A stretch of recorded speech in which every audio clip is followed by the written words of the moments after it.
Ang tinatawag nila dito dry market kasi hindi sa wet. Mamimili po tayo ng mga, mamimili po ako ng lutuin ko mamaya. Yan, damit.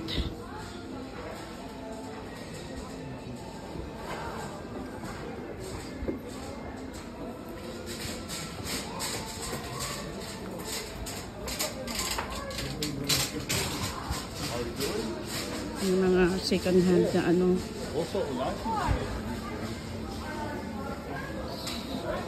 Market super.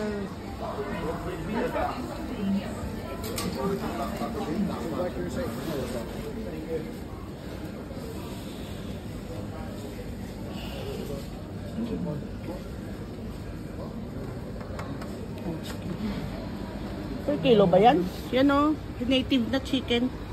Yan ang native chicken nila. So, mga frozen.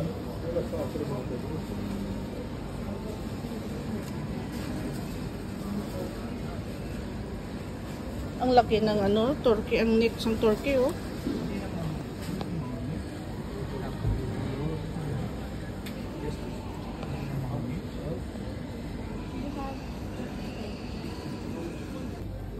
Wow, ang laki ng crabs nila, prawn.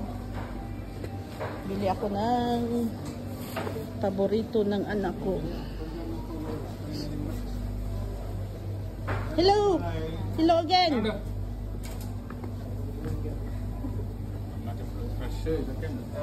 Ang laki ng isda nila, oh.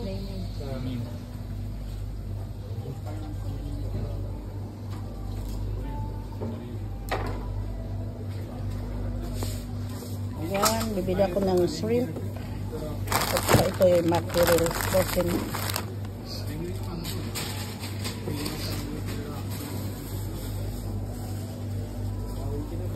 Thank you.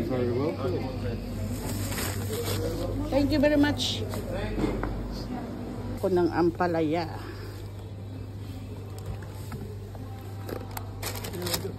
Tatlong piraso lang ng ampalaya. Tapos okra. Okra po. Tapos may talong sila. Tapos may bayabas, oh. Sarap ng bayabas. Ito ang guava. Patula na maliit.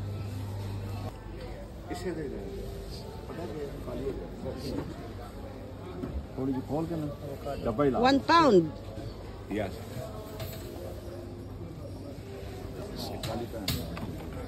Saging.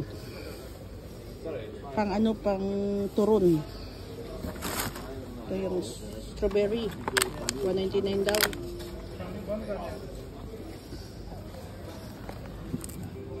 Luya.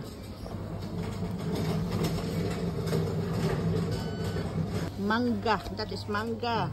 2 pounds 59.99. Ang isa lang. Ang isa lang yan, ha. 299 pounds. Tapos na kaming mamili. Yan, tapos na po kaming mamili. Okay.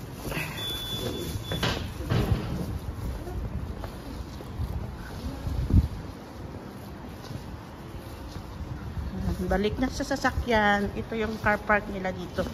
Nasa second floor pa yung car park. Na masyadong nagpa-park. Kanilang charge ng mag-park 50 pence per hour, up to 2 hours is 1 pound, up to 3 hours is 150. Yun. Okay, that's all guys.